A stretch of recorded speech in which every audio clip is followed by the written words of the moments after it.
Thousands rallied behind a top-ranked student who not only failed her exams but was given the lowest marks possible in a potential case of injustice and corruption. Her expectations were high, and rightfully so. Mariam Malak had achieved nearly perfect marks in previous years, results which made her one of Egypt's top-performing high school students.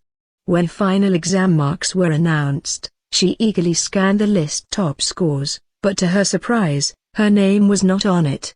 Still, she was still confident she'd done enough to get into a medical school, until she saw her results, and fainted.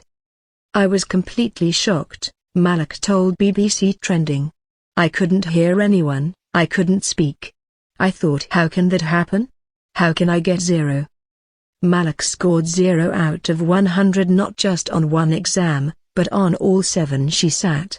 The results were so incredible that her and her family immediately suspected foul play. Initially there was speculation that Malak was failed on purpose because she's a member of Egypt's Coptic Christian minority. But that theory was quickly dismissed, and now the family believes that she is a victim of corruption. Either the school or the examination board swapped her papers with another pupil who obviously wasn't doing as well, alleges Mariam's brother, Mina. Stories of bribery and corruption are not unheard of in Egypt's education system. But Mariam Malak's case caught a huge amount of public attention online. Thousands of Egyptians rallied behind her using the hashtag #IBelieveMariamMalak, and a Facebook page set up to support her gathered more than 30,000 likes. "It's not just that they stole her marks, they also stole her future and dreams," one Egyptian woman tweeted. Another wrote, "Imagine getting 0 in 7 subjects. It's a disaster."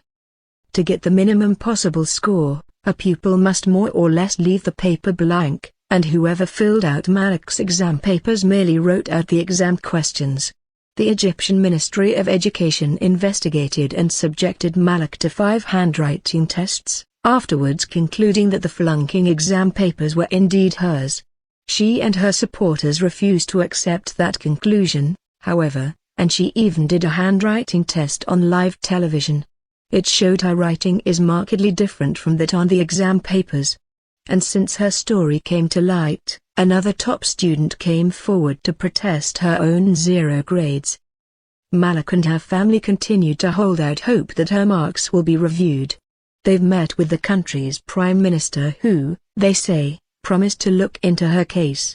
And several prominent Egyptians have stepped forward with offers of funding for her further education. "We believe in God's justice and the law, and watching the support and solidarity we've been receiving from people gives us a bit of reassurance," says Mina Malak.